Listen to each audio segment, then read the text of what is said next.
Olá, bom dia, boa tarde, boa noite a todas e todos. Eu sou o Bertone Licarião, pesquisador, crítico literário, um pouquinho tradutor também, atualmente professor aqui do IFB. E eu estou hoje para conversar com o Marco Severo, que está conosco, também professor, formado em letras, assim como eu, pela Universidade Federal do Ceará, e professor de escrita criativa também, né, Marco? Sim, também. Além de ser um exímio criador de títulos para os seus livros, eu gostaria de poder dizer todos aqui, mas a gente vai focar, né, hoje no seu mais recente lançamento, que é um livro de contos, o que se chama... Ai, meu Deus, espera aí. Não há castigo maior do que um amor que dure para sempre.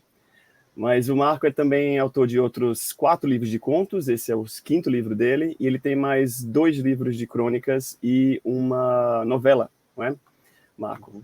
Todos Isso. publicados pela editora Moinhos. E, então, queria dar as boas-vindas, Marco, suas palavras iniciais, o seu olá para os nossos ouvintes ou espectadores. Olá, pessoal, tudo bom? Queria agradecer o convite e a ideia dessa conversa sobre mais esse livro de contos, que esse meu projeto mais recente, que traz um pouco um pouco das minhas influências, de uma mais especificamente, embora eu não acho que ela esteja bem clara, não sei se você vai perguntar alguma coisa sobre isso mais para frente, que é o Nelson Rodrigues, que em 2023 eu acho que já é uma figura um pouco mais assim controversa do que já foi, né, assim, no nosso país, pelos temas que aborda e como aborda, mas eu queria fazer esse livro pensando um pouco nele também. Enfim, são 21 contos e eu estou muito feliz com esse projeto novo. Eu acho que ficou um livro que ficou aquilo que eu queria, assim, eu acho. Eu consegui nesse nesse ano publicar esse livro de uma maneira que eu gostaria que tivesse sido e estou bem feliz com esse projeto e com essa iniciativa aqui. E um projeto belíssimo, né? A capa estonteante da Moinhos, enfim, e realmente contos de muitíssima qualidade. A gente vai chegar lá, a gente vai chegar no Nelson Rodrigues, eu prometo, Tá Marco. bom, Você vai ter um tempinho para falar sobre essa sua admiração ou esse acerto de contas, talvez, com o autor. talvez uma reverência. Isso. Eu queria começar, na verdade, fazendo um relato de uma coincidência, porque nós estávamos programados para gravar esse encontro na semana passada, né? E eu tinha Uhum, preparado as minhas perguntas, as minhas colocações, e quem me conhece, né, ou segue meu trabalho, sabe que eu sou um grande admirador de José Saramago, é meu autor de longe, meu autor favorito, e eu havia, como ponto de partida, programado, né, falar contigo a respeito de uma citação específica de Saramago, uma frase específica dele, que eu acho que se comunica muito bem com o título do teu livro e, de maneira geral, com o escopo da obra. E aí a gente teve um contratempo, né, não pôde gravar a semana passada, e aí eu tive mais uma semana para me preparar. E o que foi que eu fiz? Fui na internet por pesquisar textos teus, e qual não foi a minha surpresa ao descobrir um texto que você publicou no blog Literatura BR, uhum, usando exatamente a frase do Saramago que eu pretendi usar, né, como ponto de partida, como um dos teus motes de escrita, ou uma das inspirações para a tua escrita, né, ou como a tua uhum, escrita se comporta. E a frase uhum, é a seguinte, né, vivo desassossegado, escrevo para desassossegar. E a minha intenção inicial era chamar a atenção para o quanto o título do teu novo livro, que é Não há castigo maior do que um amor que dure para sempre, o quanto ele tem de desassossegador, né? O quanto ele mexe com certas certezas muito caras à indústria cultural, a ideia de amor romântico, a certos valores cristãos veiculados por diferentes manifestações e igrejas. Então, eu queria te pedir para começar falando dessa tua relação com o desassossego, e a tua literatura, e também de como esse título surgiu. uhum. Vamos lá. É uma pergunta bem ampla. Eu gosto de pensar da seguinte forma. Eu vou começar pelo final. O título, eu queria que o título tivesse a palavra castigo.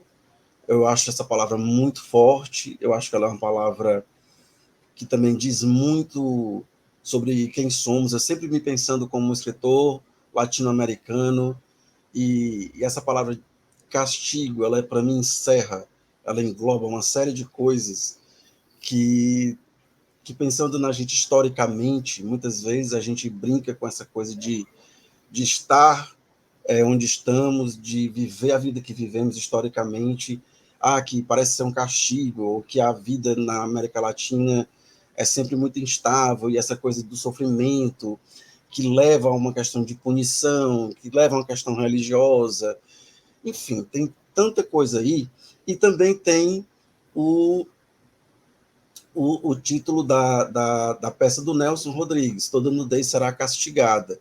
E aí já começa daí essa brincadeira com o Nelson, mas também não vou entrar nele agora, não. E aí eu queria que tivesse, e eu sempre gosto de fazer dos meus títulos quase como se fosse um microconto, né? Uhum. Porque quando se pensa nessa história de que não há castigo maior do que um amor que dure para sempre, também tem um ponto quase que, arriscaria dizer, filosófico, assim, porque não há o que dure para sempre, nada, nem o livro que eu pego para ler, nem esse computador, nem uma vida humana, de qualquer coisa que seja. Então, se não há qualquer coisa que dure para sempre, não há amor que dure para sempre. Logo, não há castigo, porque não há nada que dure para sempre, não há amor que dure para sempre. Logo, não há castigo possível. E os contos, eles meio que tentam mostrar ou demonstrar isso ao longo desses 21 contos, de alguma forma.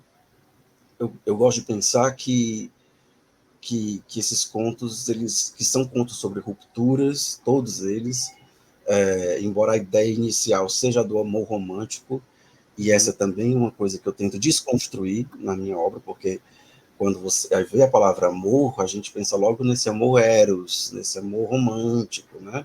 Sim. Entre duas pessoas. E o livro não é sobre amor romântico. E eu gosto de pensar nisso, né? nessa coisa do amor que pode ser fraternal, que pode ser, enfim, pode ser amor entre amigos, amor de alguém para com um animal, enfim. E tem muitas dessas formas no livro. Então, quando eu penso nessa coisa como esse desassossego vem na minha obra, passa naturalmente pela minha maneira de enxergar um mundo que não é muito otimista, mas ela não é desalentada, porém, ou todavia. Então, assim, não há eu gosto de pensar que, embora alguns dos meus contos tenham finais um pouco perturbadores, no geral, na minha obra, não é uma obra desalentada. Então, é daí onde sempre tem essa questão de que eu penso que sobretudo nesses contos, eu gosto de imaginar que a vida, de alguma maneira, vai continuar, de que as coisas vão continuar, de que, seja como for que elas terminem, ou como elas comecem, não há um desalento, há uma ressignificação de uma existência, de existências, né? Então, o meu desassossego, ele se dá nessa medida, é você olhar para o mundo, é perceber essa coisa estapafúrdia que muitas vezes ele muitas vezes de uma complexidade que a gente não consegue alcançar, porque tem muita coisa que está aí, que a gente não vai dar conta de depurar, de decantar isso dentro da gente, porque logo vem outra coisa, vem outra coisa, vem outra coisa, ainda mais nesse mundo em que está tudo junto, né? A gente tá completamente, nós somos pessoas completamente encontráveis o tempo inteiro, então a gente não consegue sossegar, não é? E sei que estou me alongando um pouco, mas estou para concluir. Então, a gente vive uma época em que é difícil a gente conseguir não olhar para essa vivência, para o nosso entorno, e, e, e se sentir, muitas vezes, não pertencente, né? Mas, apesar de tudo, a ideia é que esse desassossego ele também seja uma possibilidade de um olhar para dentro, né? E que tal hora a gente consiga ressignificar isso. Seja porque a gente conseguiu efetivamente fazer esse movimento, né? Que foi aquela coisa que romantizaram muito no começo da pandemia, que esta pandemia vai fazer com que a gente se torne pessoas que cuidem mais do mundo, que pensem mais no coletivo, uma coisa que eu nunca acreditei. Sempre achei isso romântico e tolo demais. A gente vê aqueles lagos ficando limpos porque ninguém usava, aquele monte de animal andando no meio das avenidas. Nossa, a gente vai se conectar como... E, meu amigo, na hora que o capital chamar de novo, se você não for, alguém ocupa o seu lugar. Sim. Então, esqueça essa história de que o mundo vai ficar bonitinho depois disso aqui. Não vai ficar a mesma merda. Tá aí. Né? Tá agora mesmo. O que está acontecendo no mundo, né? Então, porém, a vida continua. Então, esse desassossego, ele serve para que a gente se reorganize. Né? Tal hora a gente se ressignifique. Daí está o pouquinho de alento que eu coloco na minha obra, ou na maneira como eu vejo esse desassossego. Sim, sim.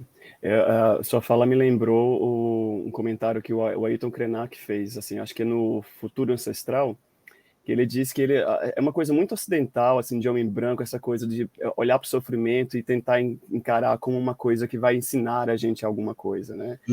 E ele diz assim, gente, eu não quero sofrer para aprender, não, eu quero aprender sorrindo, eu quero aprender com coisas positivas, assim, parar com essa romantização de que todo esse sofrimento que a gente passou na pandemia vai nos ensinar alguma coisa. Não vai.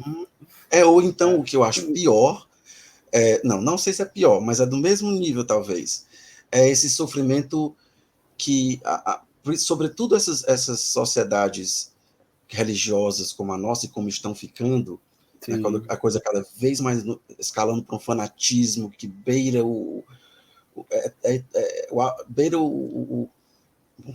enfim, nos deixa incrédulos, né, de tanto como está ficando a coisa. Que é a gente se auto-infligir uma punição achando que tem ali uma resposta divina a partir daquilo. Eu vou subir 700 lances de escada, de joelho, eu vou fazer uma caminhada daqui até Aparecida, eu vou, não sei, como se aquilo, essa coisa essa ideia dessa resposta divina, Deus, como se Deus precisasse desse sofrimento da gente para poder dar algum tipo de resposta. Isso para mim é um negócio tão absurdo, sabe? Mas tão absurdo que eu não consigo entender onde foi parar a inteligência humana nessas horas, né? Mas, enfim, então, para mim, tem todo essa estrutura social que a gente tem criado, dessas coisas completamente idiotizantes e que me deixam... que eu não consigo escrever sobre outra coisa. Não dá. Sim. Né? Não dá. E na verdade, eu tinha uma sequência aqui, mas você tocou em assuntos tão pertinentes a outras perguntas que eu acho que eu vou ficar jogando aqui com as minhas anotações. Mas eu queria te chamar a atenção para um dos pontos que você mencionou agora há pouco, a respeito da forma como você escreve, que eu acho assim, você falou em alento, mas eu continuo lendo teus contos e encerrando, né? Cada vez que a gente encerra um conto teu, a gente tem aquela sensação de que não dá muito para simplesmente pular para o próximo conto. Assim, a gente precisa ficar um pouquinho e pensar no que aconteceu, né? Refletindo. Você ouve muito isso. E eu acho que é muito por conta da estrutura que você escolhe para o seu conto, porque ela me lembra muito aquela ideia que o Cortázar dizia que o romance ele precisa ganhar por pontos, enquanto que o conto ele vence por nocaute. Né? E você faz muito isso nos seus contos. Você guarda você geralmente tem uma última frase que vai dar esse tapa na nossa cara, ou vai deixar aquele nó no estômago. Eu queria te perguntar em termos de construção, assim, isso é algo presente enfim, no teu fazer literário como um todo? Ele é algo que você deixou mais para esse livro de contos específicos porque ele tem uma relação com a obra do Nelson Rodrigues, ou é de fato uma questão filosófica mais profunda que você gosta de, assim, enfim, de deixar o conto preparar o conto para que ele tenha aquela frase final que seja o nó no estômago? Eu vou começar prometendo ser mais breve nas minhas respostas. Eu não saberia te dizer ao certo, Tony. E eu sei que tem uma coisa aí que perpassa por questões filosóficas, pela maneira como eu vejo a vida e como eu encaro o mundo. E isso foi me construindo como escritor a partir desse imenso mosaico de leituras que eu carrego ao longo desses 42 anos, mas que eu não penso conscientemente, eu não tenho essa coisa de dizer assim, o meu texto vai daqui para cá, e daqui para cá, daqui para cá. Há uma construção qualquer mental que faz com que o texto ele caminhe por essa zona até chegar naquele tipo de final, né? Eu leio contos desde muito criança. Eu me lembro que quando eu estava, enfim, descobrindo a leitura influenciada pelos pais, no caso pela minha mãe, ela trazia, meus pais não gostam de ler, mas a minha mãe sempre trazia uma revista com contos infantis, não sei o que, do trabalho e tal.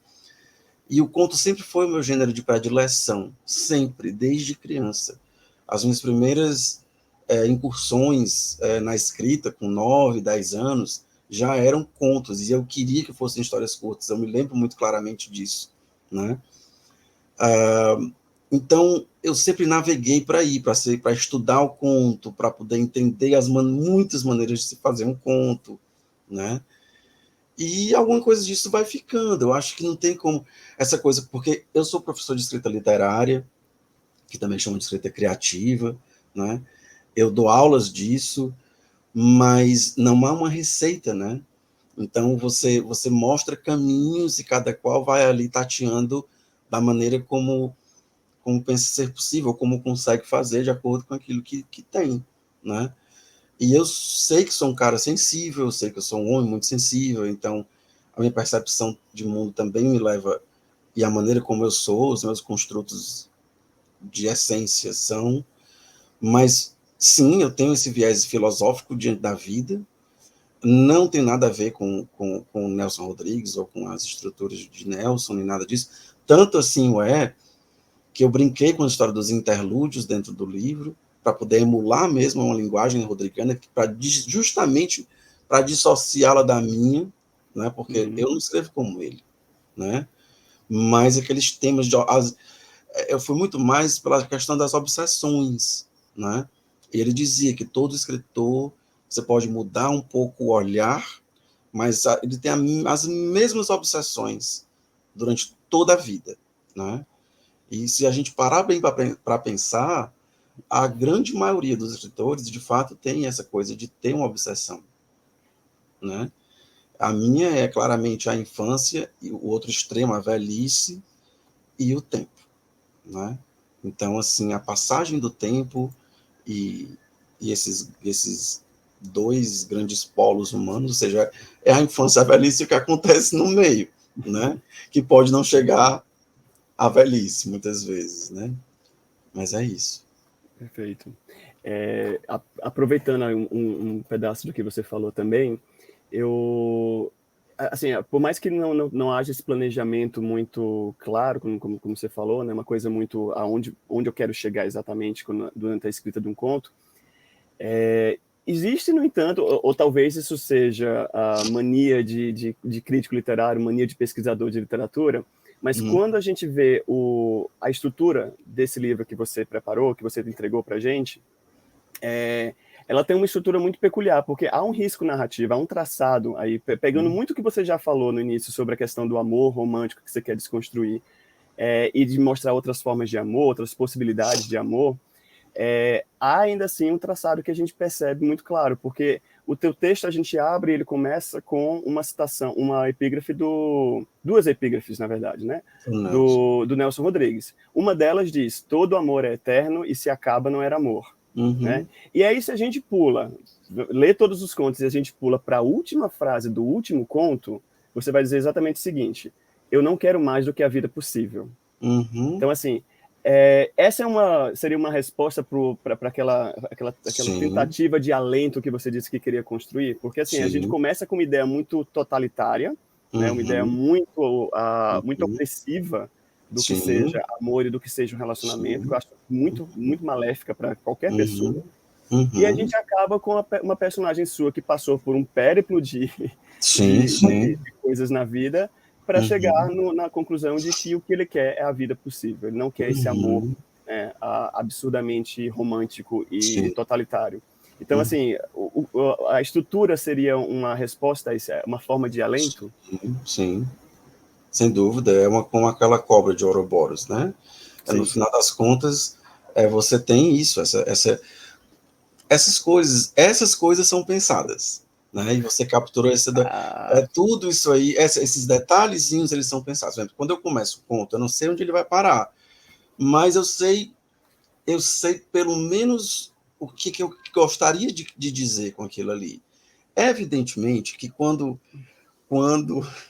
e isso é uma das coisas mais engraçadas dentro dessa carreira, que quando saem as resenhas, sai no jornal uma coisa ou outra, na revista, não sei mais aonde, aí eu vou ler o que o crítico diz, aí eles veem coisas que eu nunca percebi, mas que de fato fazem todo sentido, né? sim. Além disso, as ressonâncias. Ontem eu recebi, eu não vou mencionar muita coisa, mas assim, ontem mesmo eu recebi uma mensagem de uma leitora falando de um dos contos desse livro, da maneira como ressoa, porque no primeiro conto do livro há uma morte por afogamento. E, e ela perdeu um irmão afogado. E ela se culpava por aquela morte a vida inteira. O que acontece depois no conto, e como aconteceu para ela, que se curou por terapias, e enfim, foi coisas assim, né? É diferente da maneira como acontece com a minha personagem, né?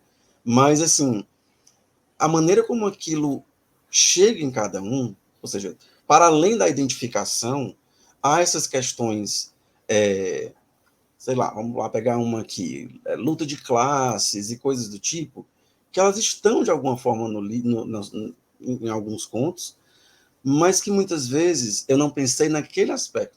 Alguém que leu, um crítico que leu, entendeu aquele aspecto, e quando eu vou lá, eu digo, é isso mesmo, tem todo sentido isso aí. Né? Então, assim, são as interpretações porque o livro não deixa de ser meu, né? O livro deixa de ser meu, daquilo que eu quis dizer, para ser múltiplas vozes da maneira como chega e como alcança cada um, a partir da leitura que esse cada um faz, né? Agora, detalhezinhos assim, eles são pensados, né? Essa coisa desse amor totalizante, dessa coisa que para mim, isso seria um castigo de Sísifo, um amor como aquele lá descrito pelo Nelson, né? Sim. E a gente pensar em como eu vou colocando até essa desconstrução, né, ela, para mim, fecha de fato esse ciclo, e aí cada um fica com a sua reflexão, ou com aquilo que conseguir, ou que quiser entender, ou como quiser entender. Né? Sim, sim. Essa citação que eu fiz, né, dessa última frase, ela tá no conto Nem Toda Descoberta é Tesouro em Abundância, que é o último conto da coletânea, né? Mas ainda tem outra citação que eu separei aqui, do conto que se chama O que se sabe do amor, que explica um pouco também assim, acho que corrobora isso que você está falando, que ele diz, também é o final do conto, né, sempre. Das coisas que sabemos do amor, ignoramos as mais terríveis e construímos fortalezas com as pedras dos escombros, o que é um modo de seguir em frente. Só se descobre novos caminhos navegando. Somos a um só tempo embarcação e oceano. Uhum. Queria que você comentasse um pouco esse trechinho que encerra um conto temeroso, né? Um conto em que, mais uma vez, a gente tem uma, uma família, e a gente tem uma morte nessa família que ela é, de certa forma, intencional, provocada por um dos membros da família. Certo. E, enfim, queria que você comentasse um pouco para a gente, sem dar muito spoiler do conto em si, Uhum. mas... Pois é, sem dar muito spoiler desse conto, deixa eu tentar Ficou ver como é que difícil, eu vou né? abordar isso. Mas, assim, um personagem faz uma coisa que é completamente, bom, muito condenável, não é? E a gente não tem essa noção quando o conto começa, nem, aliás, a gente só vai entender, a gente meio que é pego de surpresa, não é, Tony, com isso? Se eu bem me engano, porque não há muita coisa que deixe pelo caminho qualquer indicativo de que é isso que está lá, Não que há vai indícios, né? acontecer. Você não está construindo Não, esse crime. E aí, quando se olha de trás para frente, a partir do que é posto, finalmente, para trás, diz, realmente faz sentido isso aqui. E você vê que, com essa frase aí, que parece uma frase, uma quase tentativa de escrita de prosa poética, ela está tentando justificar algo que eu acho completamente injustificável, né? Ao mesmo tempo, para aquele personagem, é justificável. Sim. E ela consegue dizer isso dessa maneira, ela diz isso de uma maneira metafórica, ela não vai dizer isso de uma forma direta, como muitos meus personagens fazem muitas vezes, né? E como isso foi parar na boca dela, eu não sei te dizer, mas é isso que está dito ao final, dessa maneira, a maneira como ela entende, e ela entende que o amor é uma coisa tão poderosa para ela, quer dizer, o que ela faz achando que é amor, porque há controvérsias, né? Isso que ela faz achando que é amor, ou que justifica o amor que ela sente, não é? Deve ou pode ser compreendido, né? Então, quando ela diz aqui, porque isso, inclusive, é a citação que está na quarta capa do livro, aqui no final, né? Quando ela diz que nós ignoramos as coisas mais terríveis, das coisas que sabemos do amor, ignoramos as mais terríveis e construímos fortalezas com as pedras dos escombros, o que é o modo de seguir em frente, só se descobre novos caminhos navegando. Então, da maneira como eu penso isso, ou como eu pensei essa explicação dela, ou esse trecho do livro, veja, ainda que a gente não cometa crimes, ou que a gente não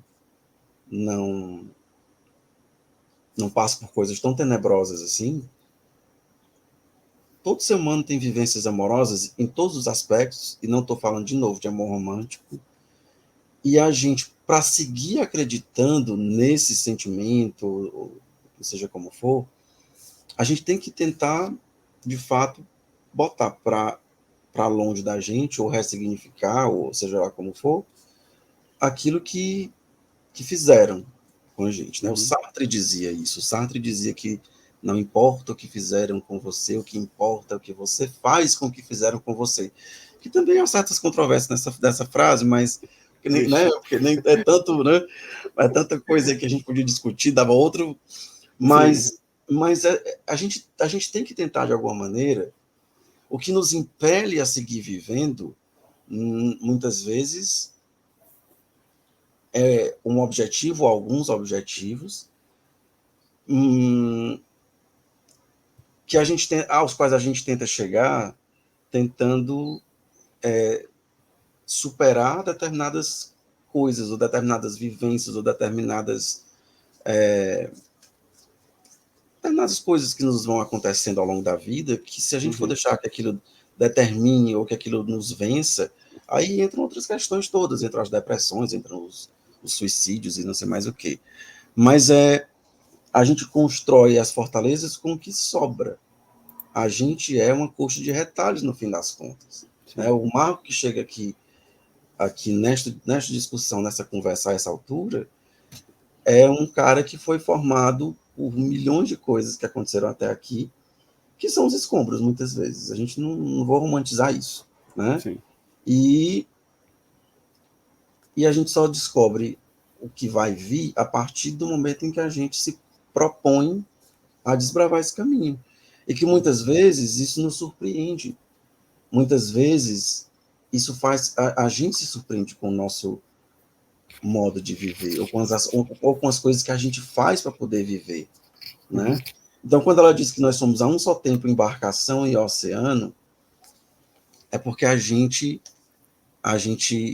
faz esse percurso possível, possível porque a gente nunca faz todos os percursos que a gente quer da forma como a gente quer, né? Tendo dimensão de que é o meu querer com as circunstâncias. E essas duas coisas elas vão fatalmente se entrecruzar, né? É por aí, eu acho. Não é alonguei demais de novo, desculpa, mas Que isso, tá ótimo. Mas é isso, eu acho que é mais ou menos isso. Mas a gente está aqui para ver o autor, falando do seu livro e sua obra. Tem coisa melhor do que você se alongar? Não tem, não. Mas eu ia só comentar bem breve que o que eu acho mais impressionante nessa citação é o fato de que esse movimento que eu fiz de tirar de contexto, né, de como é brilhante, como assim, o nível de argúcia sua da gente conseguir pegar essa frase, tirar de contexto e quando você devolve ela ao contexto, você percebe dos perigos desse amor, você percebe os perigos de determinadas maneiras de se justificar ou de se entender determinados afetos ou, enfim, determinadas relações que a gente tem com o outro, né? É aquela frase muito perigosa que você tira de contexto, ela parece uma coisa linda que você bota você bota na quarta capa do livro, você escreve para a pessoa amada, você né, entrega num presente, mas aí se algum dia a pessoa amada encontrar essa frase no conto original, ela vai perceber que tem algo estranho aí nesse relacionamento. Mas eu acho que isso está muito perigoso. Exatamente, está perigando alguma coisa. Muito bom. Eu também queria aproveitar, já que a gente está falando um pouco disso, né, dos perigos do amor e tudo mais, você também já falou brevemente aqui dessa relação de diversas formas de amar, diversas formas de amor, e a gente sabe que, tradicionalmente, existe já uma longa linhagem aí de trabalhos e livros, literatura, que trabalha a ideia da associação entre morte e amor, né? Entre Eros e Thanatos, ou Eros e Thanatos, a depender da sua leitura. Sim. E a gente sabe, assim, né, desde os mais clássicos, como Romeu e Julieta, que eu acho até que tem um comentário bem cretino de algum crítico famoso que diz que a única razão de Romeu e Julieta nascer um referencial em história de amor é porque só durou 3 dias. Né? Se a gente tivesse sobrevivido, a gente tinha outra história. Mas, então eu queria que você falasse um pouco, porque muitos dos teus contos, eles estão, assim, existe essa noção, formas de amor trabalhadas, de maneiras diversas, como você já falou, até pelo animal, até pelo amor a si próprio também. Mas existe também uma presença muito forte da morte vindo, não só, né, mas vindo muitas vezes pela mão do outro, né, uma morte que é provocada, uma morte que é intencional. E eu queria que você falasse um pouco sobre como é que você foi ajambrando esses contos, assim, se eles vieram como parte de um projeto maior, que você queria trabalhar esses dois polos, de diferentes maneiras, ou se eles foram se ajuntando de outras maneiras. Os meus contos, eu defendo muito essa ideia, Tony, de que um livro de contos ele precisa de uma espinha dorsal. Ele não pode ser um amontoado de histórias que eu criei ao longo do tempo e resolvi botar num livro. Ou até pode, se você for uma pessoa muito famosa e poderosa e achar que aquilo vai vender, porque vai vender por causa do seu nome, né? Mas eu gosto da ideia de que um livro de contos ele persiga essa possibilidade de trabalhar muitas coisas, muitos vieses, muitas possibilidades de leitura a respeito a partir de um ou mais pontos que se toquem, não é? E aí você distribui isso ao longo de quantos contos queira, né? Quando eu pensei no Não há castigo maior do que um amor que dure para sempre, eu pensei, sem dúvida nenhuma, na questão da finitude, e na questão da finitude a partir da ideia amorosa, né? Então, fui escrevendo os contos ao longo de algum tempo. Esse livro tem conto que eu comecei a escrever em 2017, que eu escrevi em 2017 até o final de 2022. Começo de 2023, na verdade. Né? Então, assim, o projeto ele começou lá atrás, mas ele começou, eu já sabia que era esse projeto, eu já sabia que ele seria pensado para brincar nessa brincadeira séria com a obra do Nelson. Eu queria que ele engendrasse tudo isso, né? A coisa da morte, que é um tema, ou que é uma obsessão minha também, porque simbolicamente essa coisa da morte como um fim, como aquilo que encerra um ciclo, como aquilo que dá início a um outro, né? Eu defendo sempre a ideia de que eu não escrevo sobre a morte, eu escrevo sobre a vida. Uhum. Porque quando você fala de morte, você automaticamente está falando dos que ficaram, você está falando daquilo que significou aquela existência que deixou de existir, você está falando de como, seja pelo olhar do que morreu, ou pelo olhar dos que ficaram, existem significados poderosos para aquele, para falar de vida sobre qualquer um dessas duas possibilidades. Então, eu defendo sempre essa ideia. Assim, quando alguém vem dizer que tem muita morte, que não sei o quê, já apareceu uma leitora que disse que esse é o meu livro que tem mais morto. E aí eu digo, tem gente contando, né? Então, assim, tem gente fazendo estatística em cima dos meus livros, né? Mas, assim, e aí eu perguntei, mas isso te incomodou? E ela disse, não, pelo contrário, porque eu sei o que você está querendo dizer com essas questões, né? Uhum. Mas a coisa da morte em si, para mim, ela pega pelo fator simbólico de que o que eu quero falar é sobre as consequências disso, né? Sim. Eu não estou interessado em, talvez em uma ou outra, eu acho que nem nesse livro, não me lembro agora, tá? Eu confesso.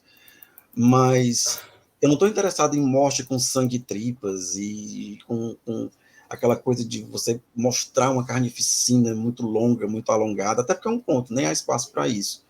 Mas quando isso existe, para mim é porque fez sentido dentro daquela história. Mas isso não é a minha, não é o meu, não é o meu objetivo. Eu não tenho essa coisa com a morte. Para mim, ela serve como um, uma forma de discutir as múltiplas formas de existência, né? Então, é aquilo que fica a partir do que acontece com o fim de alguém ou de alguma coisa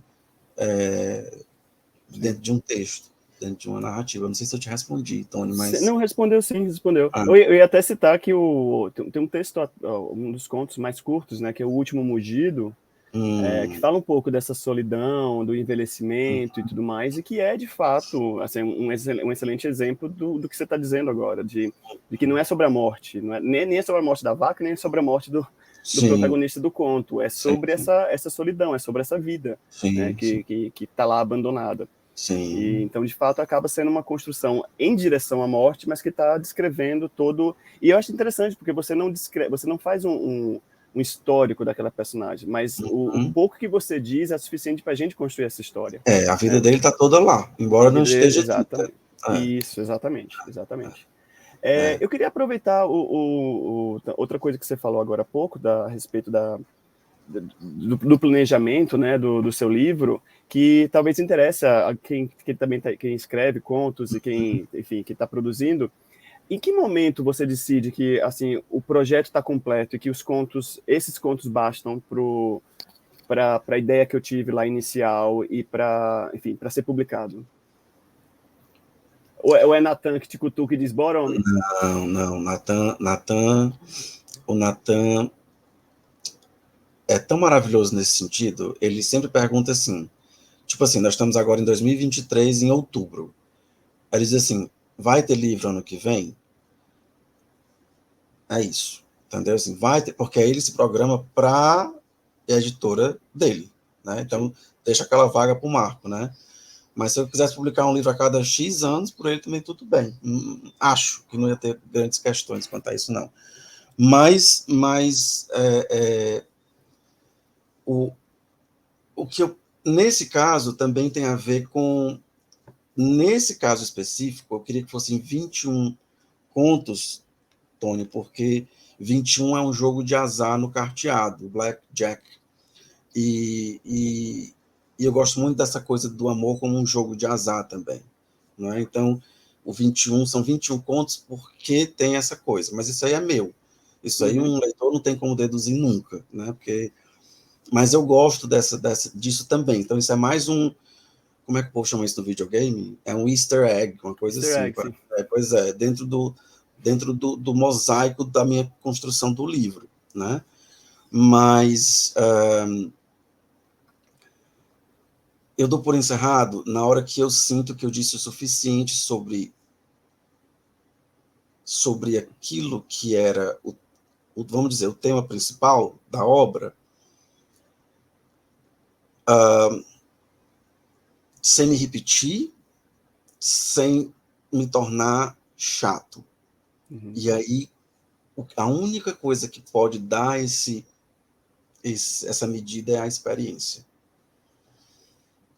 que eu não tinha no começo. O meu primeiro livro de contos, ele tem 208 páginas. Tudo bem, esse tem 174, mas eu nunca mais escrevi um livro de contos de 200 páginas. E o Nathan já dizia, homem para gostar de livro de conto grande, homem para gostar de livro de conto grande. Uhum. E eu pensava que no começo era só ele querendo que o livro ficasse mais barato, né, na hora de produzir. Mas hoje eu entendo, eu acho que o livro de contos, não estou dizendo que eu não vou produzir um outro livro de 200 páginas, 210 páginas de conto, não, tá? Mas eu estou dizendo que hoje eu consigo compreender essa medida, e isso só quem faz realmente é o tempo. Eu queria terminar o meu livro com um conto um pouco mais longo. Então, este daí... Pois é, Esse aqui, olha só, 270, gente. E esse daí... Mas esse daí, eu nem mencionei esse rapaz, porque eu considero ele quase como um romance. Ele é muito estrutura de romance mesmo. Ele como é que... Quem é que dizia? Era o Caio Fernando Abreu, acho. Romance mobile, né? Essa coisa de que você pode ler como um livro de contos e ler como um romance, né? Mas, e no fim das contas, neste específico aí, são 300 anos de história, né? De uma cidade, Sim. que é o protagonista do livro, é a cidade, né? Então, assim, foi preciso, né? É um livro que quase se segura em pé. E, dependendo da mesa, ele se segura em pé. Mas, assim, depois... por exemplo, tem o Se Eu Te Amasse, né? Esse livro vai mudar de capa, não vai ser daqui a pouco, vai mudar essa capa. Esse aqui é o mais curto que eu tenho. Esses livros são 129, 130 páginas, né? Uhum. Então, assim, aí depois dele veio uma novelinha de 80. O que eu acho engraçadíssimo, porque o que eu tenho de verborrágico falando, eu tenho de conciso escrevendo. E me expresso melhor escrevendo, mas penso eu. Mas eu queria, voltando à pergunta original, eu queria terminar esse livro com uma história um pouco mais longa, né? Sim. Eu acho que esse último conto tem umas 30 e tantas páginas, quase 40, alguma coisa assim. Que, na minha opinião, humilde opinião, é um dos melhores, inclusive. Pois é. É um dos que eu mais gosto. Tony, e se eu te disser que quando eu mandei para os meus leitores beta, né, quando eu terminei o livro, eu mando para 2 leitores beta que eu tenho, uma leitora e um leitor, que, para quem não sabe, um leitor beta é aquela pessoa que lê antecipadamente uma obra que o autor dá por concluída, para procurar incongruências, ou aquilo que não está muito legal, ou aquilo que passou antes de ir para os vieses editoriais e para os caminhos editoriais, que aí vão, enfim, percorrer outros caminhos de revisão de fato, etc. E aí, nenhum gostou do conto. E diz, o que tem errado nesse conto? Porque eu particularmente gosto muito dele, né? Mas os contos que eu mais gosto, geralmente, são os menos comentados entre os meus leitores, entendeu? Então, vai entender, né? Assim, tem umas coisas que você dizendo isso para mim, eu acho maravilhoso. Teve outra pessoa também que disse que gostou muito desse conto, mas eu quase tirava ele do livro para transformar numa novela independente, tal hora, sabe? Só que a minha novela, a novela que eu tenho publicada, ela é em primeira pessoa. E eu não queria uma outra novela em primeira pessoa, não. Eu queria que esse conto é em primeira pessoa, né? Sim. E aí, provavelmente ano que vem eu vou publicar um romance que vai ser em primeira pessoa também, né? De novo, por sugestão do meu editor, né? Que quando eu comentei para ele que é uma continuação da novela anterior, ele disse, não pode ser em terceira pessoa, porque o que fazia a diferença nesse livro era justamente a voz da personagem, debochada, escrota, cretina, etc, etc, etc. Se você tirar isso, morre, né? Assim, em termos de força, né? Eu digo, tu tem razão, então estou reescrevendo tudo de novo, em primeira pessoa, e fazendo tudo isso. E eu não queria, aí eu digo, eu vou deixar ele aqui, eu vou terminá-lo por aqui, vai ser de fato uma história mais longa, e o meu livro vai concluir-se com esta frase que você leu lá, algumas perguntas antes, né, dessa coisa Da do vida eu não querer possível. mais do que o amor, do que a vida possível. Porque Perfeito. eu acho que fechava com... Mas aí é muito difícil a gente saber, eu saber dizer assim, quando... Eu penso nesses elementos, assim, se eu ficar me repetindo demais, se a coisa se alongar a um ponto em que eu já não esteja, que já não se faça mais necessário para a obra, né? Ou então, se você sentir que está ficando já modorrento, você tá seguindo por um caminho que destoa daquilo que você... Porque no livro de contos, o livro não termina, você diz, tem um livro de contos, você vai parar, você vai ver o material que você tem, aí você vai ver quais os que você não quer que permaneçam ali. Eu escrevi esse livro, ele tinha 24 contos, Tony, mas eu queria 21, por conta daquilo lá que eu falei, né? Uhum. Eu vou ter que excluir 3 contos, né? Quais os que eu vou excluir? Então, é um critério. Aí começa. Por que eu vou excluir esses que eu vou excluir? Ah, porque ele parece com aquele outro lá, né? Sim. Ah, porque o personagem ali... E tem coisas que você quer que se repita. Por exemplo, tem 2 contos nesse livro que eles começam quase da mesma forma. Um começa casei para ser feliz, e a outra começa com algo, acho que é quase a mesma frase, inclusive. Mas tem uma razão de ser, porque são 2 formas de ver esse casei para ser feliz distintas, Sim. entendeu? O que acontece a partir daí, os desdobramentos, né? E tá lá de propósito, né? Sim. Então, assim, é complexo. E essa pergunta vai ficar com essa resposta meio atravessada mesmo, porque é difícil dizer, né? Não, mas Mas eu acho que você já deu uma força aí para quem está nesse processo de escrita de contos, acho que já ajudou sim. Eu só tenho umas 2 perguntas, assim, uma para a gente retomar uma promessa que a gente fez no início, né, de falar do Nelson Rodrigues, para quem esperou até agora não ficar frustrado. vou dizer, E, né? Não aconteceu. mas porque no fim das contas a gente acabou falando um pouco do Nelson Rodrigues, né? Uhum, Mas você já mencionou aí que o teu livro ele tem pelo menos 3 filiações mais explícitas, né? Uma está no título, com uma referência a toda nudez será castigada, a ideia do castigo. Outra está nas 2 epígrafes, que, né, você traz, uma delas, inclusive, é o Nelson falando sobre a vida como ela é.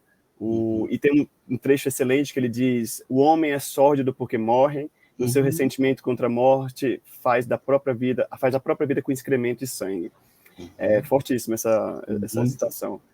E a terceira por meio dos interlúdios Uhum. rodriguianos, né? Então eu queria que você comentasse um pouco sobre essa relação do livro com o Nelson Rodrigues, e também para aqueles leitores e aquelas leitoras como eu, que gostam de um easter egg, né? O que mais a gente tem? Tem algum personagem do Nelson Rodrigues aí escondido?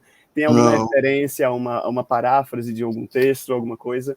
Diz pra gente. Bom, nos interlúdios rodriguianos, peraí, vamos começar aqui dessa, não precisa cortar isso não, é só deixar minhas coisas mesmo. Vamos lá. Eu leio o Nelson Rodrigues, o Nelson Rodrigues foi dessas primeiras leituras de literatura brasileira que me chegaram e que foram uma pancada em mim. Por quê? Porque uma coisa que me pega muito e que parece um paradoxo, porque é uma coisa da qual eu tento me afastar, é essa linguagem que você pega um texto e você diz, isso é fulano, entendeu? Eu detesto livro assim, porque é impossível não pegar um livro de Clarice e dizer que é Lígia Fagundes Telles. De fato, é impossível, porque Clarice tem uma voz muito única. Já a própria Lígia, ela tem uma voz, é claro, ela tem um estilo, quem sou eu para dizer o contrário disso, mas você não pega um texto da Lígia ali pela metade e diz, isso é Lígia. Podia ser várias outras pessoas. Mas o todo do texto mostra, isso é Lígia, né? Pela forma, pela maneira como ela conduz, e, enfim, todas essas questões, mas eu não vou falar sobre isso. Mas, assim, o Nelson, ele me impactou porque ele tinha aquelas...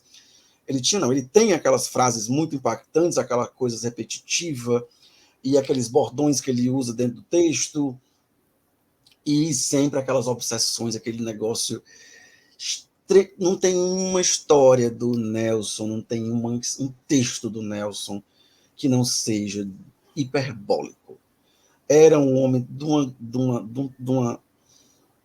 uma força na escrita muito produzida pelos exageros da maneira como ele escrevia. Não é? Só que aquilo era feito de uma forma tão genial que a gente comprava aquilo e se divertia e se diverte e também reflete sobre determinadas coisas, etc, etc. Você pega um texto sobre futebol do Nelson, ou um texto da vida como ela é, ou um dos romances dele, sempre tem essa característica, né? Uhum. E aquilo me impactou ali pelos 12 anos, 13 anos, né? De uma maneira que eu saí lendo tudo que eu encontrava. E naquele tempo, a Companhia das Letras tinha uma coleção enorme dele, e eu fui lendo tudo. Eu li absolutamente tudo. Deixei por último as coisas de futebol, porque eu detesto futebol, mas li também as coisas de futebol, porque eu queria ler absolutamente tudo, né? O que é impossível, porque só de A Vida Como Ela É, são não sei quantas mil A Vida Como Ela É que ele escreveu, né? Enfim, mas li os romances, li as coisas todas, então eu sei que o Nelson foi o grande impacto da literatura brasileira para mim de cara. Aí depois vieram outros, né? O Rubem Fonseca, também pela questão da linguagem, por aquela coisa muito curta, forte e pesada, e Dalton Trevisan menos, mas Marina Colasanti, que já é o outro lugar, né? Essa coisa poética, quase assim, uma fábula, né? Mas aí o Nelson, ele me pegou por ali e eu nunca soltei, né? Por essa fase, assim. Então tem 30 anos que eu leio o Nelson, imagina, né? E aí, quando chegou nesse livro, eu sentia que eu queria fazer essa coisa que é uma reverência, é uma homenagem também, mas ao mesmo tempo é mostrando ali para o leitor, através da arte que eu tento fazer, um pouco de quem eu sou também, né? Então tá tudo misturado, é uma amálgama completamente caótico, mas que faz muito sentido porque a minha escrita é simples. Eu conto histórias, com começo, meio e fim, né? Então, mas ao mesmo tempo está tudo ali, né? O Rubem Fonseca dizia que eu não dava entrevistas porque ele estava todo nos livros dele, era só procurar direitinho, né? E eu, que não sou o Rubem Fonseca, nem tenho pretensão de ser, eu tenho pretensão de ser apenas quem sou, mas tem essa coisa de é impossível você não se colocar, porque a gente sabe de onde vem a ficção, né? Sim. Não tem como vir de uma dimensão onde eu nunca estive. De alguma maneira, eu tenho que estar lá, né? Ainda que eu não ficcionalize a minha vida ou a vida dos outros diretamente, assim, mas né? E de novo, e o Nelson entra porque já está lá na coluna mais famosa dele, A Vida Como Ela É, né? Sim.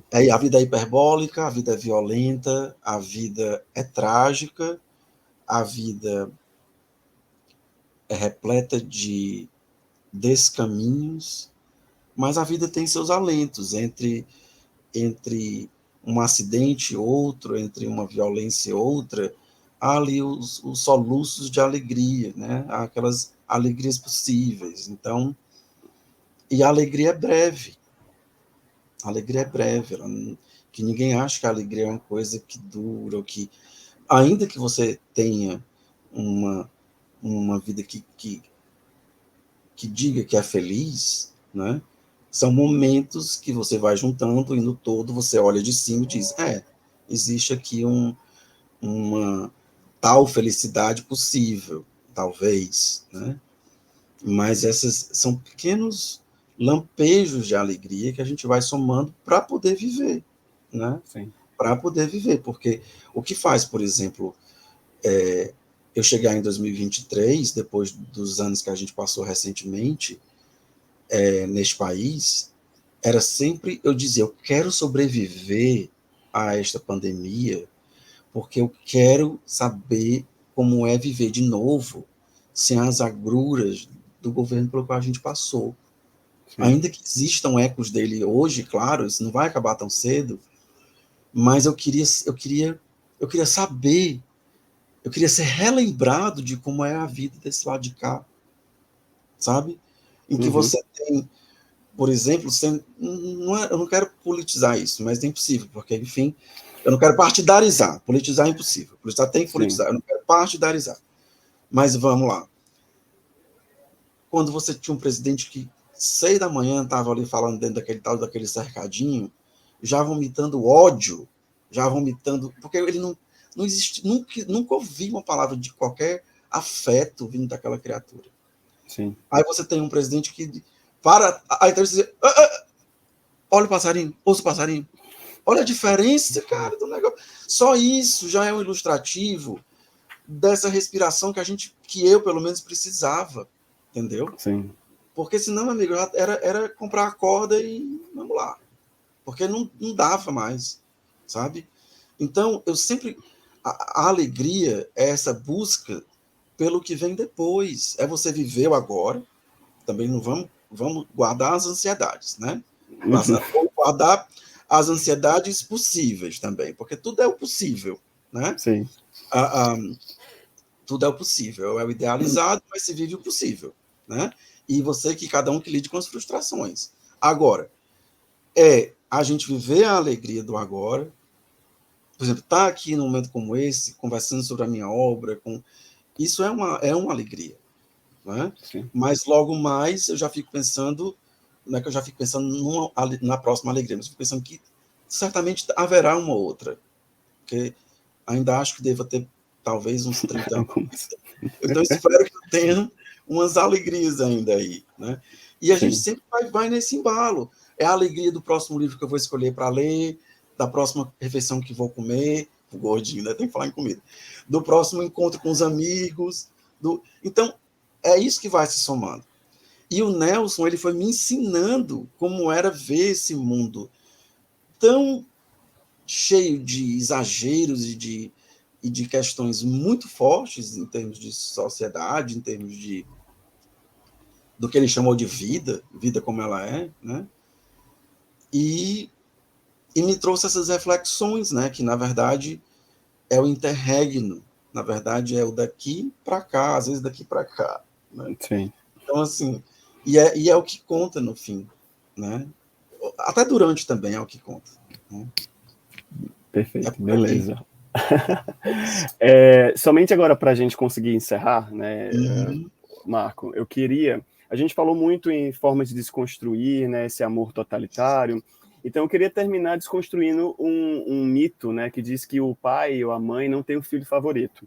Então isso não é verdade, gente. Pais têm seus filhos favoritos, sim, e eu queria que você falasse para a gente assim, se você tem um conto favorito nessa coletânea, e se poderia falar um pouquinho sobre ele, só brevemente, só para deixar aquele gostinho para quem vai, né, encerrando essa live. Tinha que ser combinado antes, porque eu tenho que olhar o Diabo dos Contos aqui e eu não vou lembrar.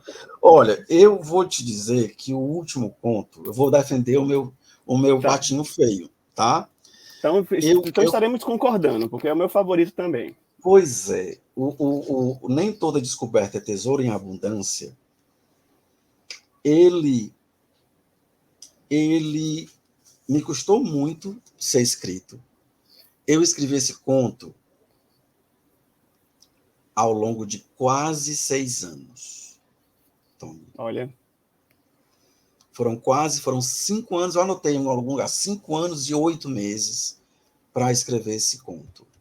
Eu não conseguia dar forma, não conseguia achar o tom, eu ia, eu voltava.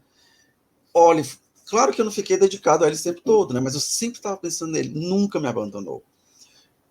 Aí um dia eu cheguei de viagem e eu disse, eu vou terminar aquele conto, eu só vou passar para a minha próxima coisa qualquer, para a crônica que eu tenho que escrever por Literatura BR, eu só vou quando eu terminar.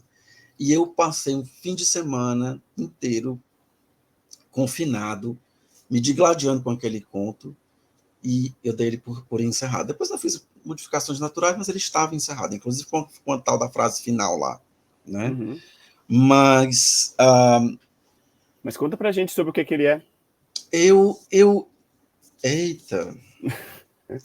Olha, é uma história de um que conta praticamente uma vida, ou uma Sim. vida até a fase mais madura, de um garoto que ele não tem pai, ele é criado por uma mãe um pouco problemática.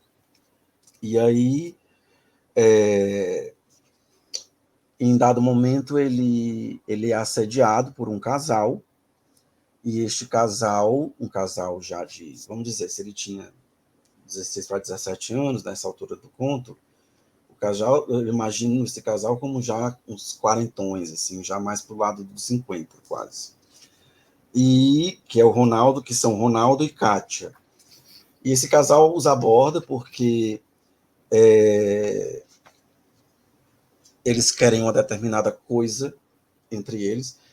Eu falo o que é? Eu acho que sim, porque, aí, Né? porque a Porque partir daqui você não tem como esconder que ele vai virar um garoto de programa. Pois é. O Ronaldo quer fazer sexo anal e a esposa dele não gosta, ou não consegue, ou whatever. E aí eles queriam um garoto para poder fazer esse trabalho, né? E aí ele paga a cada encontro um valor muito alto, muito maior do que sim, ele estuda no colégio público, é uma pessoa de uma classe mais humilde, e o meu protagonista, né? Sim. E ele topa. A partir desse momento que ele topa, a vida dele se transforma completamente. Porque não fica só no núcleo desses três personagens, extrapola isso daí, a relação desse personagem com com o Ronaldo se estreita, e isso começa a se desdobrar em uma série de questões. Fora isso, tem o próprio jeito do personagem, que é vingativo, que tem umas coisas de... Por exemplo, um dia, uma coisa muito importante dentro do conto é causada por a mãe dele vai no médico e ela é achincalhada por esse médico de um posto de saúde, e ele promete se vingar desse médico. E aí, quando ele consegue ter meios para isso, ele vai atrás de se vingar desse médico Calma, não dá demais. Eu tô fechando Já agora. deu, já E deu, já aí deu. chega-se a um momento em que as coisas vão crescendo de uma tal forma que a vida dele se torna um eterno olhar para frente imediato, nunca olhar muito para trás, e ele se vê enredado em tanta coisa ao mesmo tempo que dava mesmo para poder ter feito um romance desse livro, desse conto. Mas eu acho que essa substância que está no conto, que passa por muitas cenas muito pesadas, e que passa por muitas... Pesadas não por morte, né? Mas por diversas formas de violência psicológica e física, ao mesmo tempo, vai caminhando para essa coisa que é, eu não diria solar, mas eu diria aquele leve nubladinho ali, com o sol aparecendo, quase querendo aparecer por trás das nuvens ali, porque, no fim das contas, ele se dá conta... Eita, ficou horrível isso. Mas, no fim das contas, ele se apercebe de que a vida é essa coisa comezinha, feita no chão, feita pensando sempre no agora, por mais que a gente faça planos, que a gente sonhe, mas o que a gente tem é o agora. Como diz a Adélia Prado, ninguém tem mais do que as 24 horas da vida, do dia, sabe? Então, é isso, é esse cantinho aqui, né? É o que a gente tem, são essas 24 horas, ainda que a gente sonhe com as próximas 24, as próximas 24, né? E esse personagem se dá conta disso. Como ele se dá conta, o que aparece por esses caminhos todos, aí você vai ter que ler esse conto que eu gosto muito, muito mesmo. Muito desse conto. É isso. Eu queria, inclusive, encerrar. Eu tinha separado, provando, né, que eu realmente é meu favorito, eu tinha separado justamente um trecho dele para encerrar nossa conversa hoje, até porque lançamento de livro sem leitura da obra não funciona, né? Então a gente tem que ter um momentinho de leitura da obra. Tá. Então eu vou ler o trecho que eu separei, e aí depois você já vai se preparando, Marco, para dar teu tchauzinho, teus Tá bom, obrigados, tá e aí bom. a gente encerra, tá bom? Tá Mas, de certo. novo, gente, é um trecho do conto Nem Toda Descoberta é Tesouro em Abundância. Eu vou ler, eu podia pedir para você ler, mas por uma questão de tempo, Marco, talvez seja mais Por fácil, favor, e né? já me ouviram demais. Diz o Sua voz seguinte, é ótima. garoto, eu tenho mais de 2 vezes a sua idade. Quando você chegar aqui, vai compreender que o que nos faz agir pelo aparente óbvio é só a primeira luz que chega aos olhos dos outros. Todos os caminhos têm armadilhas. E se você me vê nesse lugar, não significa dizer que eu escapei de todas elas, mas significa que eu sobrevivi à maioria delas. E quando se é sobrevivente, aprendemos a agir através daquilo que vai continuar a nos manter vivos, seja porque é o que devemos ou o que precisamos fazer. Logo mais você vai se dar conta de que não existem atalhos. Os dias são o que são, inescapáveis, mas o tempo se esgota para cada um. Não se tem notícia de alguém que tenha saído disso aqui vivo, meu rapaz. E o infinito que você hoje enxerga aberto bem diante de si, porque a juventude só permite ao seu olhar o mesmo alcance de voos de galinha, se acaba bem mais depressa do que essa bebida que você tem na mão, que, aliás, hoje fica por minha conta. Então, é Muito isso que vocês espera por vocês na leitura de... Ajuda aí. Não há castigo maior que um amor do que que um dure para amor que sempre. dure para sempre. É isso que espero a Pelo todos qual de vocês, ajuda a gente. mim, e tem horas que eu não sei também. E quando eu misturo os títulos, mas é isso, tá tudo certo, tá Não, tudo e são bem. muito bons, assim, eu comecei dizendo, você é um exímio titulador de livros, são muito bons, mas são difíceis de entender, eu acho que seu editor concorda. Talvez. Pelo menos Marco, ele topa a loucura. foi um prazer imenso conversar contigo sobre esse livro, assim, eu Igualmente. agradeço o convite, agradeço a Natan o convite para essa apresentação, esse lançamento, desejo sucesso demais, assim, eu já estou vendo que as Obrigado. pessoas estão lendo, já vai sair a Sim. minha resenha no Instagram também. Ah, E assim, eu só desejo que você tenha mais e mais leitores que este livro e os outros seus vamos também. Assim, eu torcer. comecei a ler o Ah, é? Silêncio, gostando bastante. Então, acho que você é um autor que merece mais e mais leitores cada vez mais. Muito obrigado, Tony. Enfim, desejo muito sucesso. Muito obrigado, Tony. Muito obrigado por essa condução linda, primorosa. Eu que dificulto as coisas, sendo verborrágico demais, mas eu não sei Que se é de outro isso. jeito é triste isso, mas a Estamos criatura aqui tem que para te praticar. ouvir, homem. Estamos aqui para te ouvir. E aí, queria agradecer mais uma vez a Moinhos, ao meu editor Natan Magalhães, a Aline, que também cuida dessas coisas, enfim, todo mundo que está envolvido nesse projeto, nos meus projetos, que compram as minhas loucuras, esses meus títulos longuíssimos, enfim, sobretudo, aos meus leitores e às minhas leitoras, que seguem me acompanhando, que seguem adquirindo os meus livros, mesmo sem saber o que vão encontrar ali, ou ter ideia do que vão encontrar ali, porque você, por exemplo, está lendo um marco do realismo mágico, não tem nada a ver com Sim. o marco dos contos super realistas desse que a gente está falando agora, né? Então, enfim, agradecer demais. Eu fico muito, muito tocado e muito emocionado todas as vezes que tem a oportunidade de trocar ideias e que tem interlocução para falar não só da minha literatura, mas de conto, da literatura como um todo, mas focando aqui, é uma alegria sem tamanho, é realmente muito forte. Então, muito obrigado. Enfim, vamos continuar nessa saga por leitores e leitoras Brasil afora. Vamos lá. Ou Vamos adentro. lá, gente. Leiam literatura brasileira contemporânea, que é de qualidade altíssima, altíssima mesmo. Gente, é isso, né? Qualquer coisa, vocês entrem no site da Moinhos para adquirir o livro, da editora moinhos.com.br. E, bom, deixo aqui meu abraço a todo mundo mais uma vez. Marco, tchau, Obrigado. tchau. Tchau.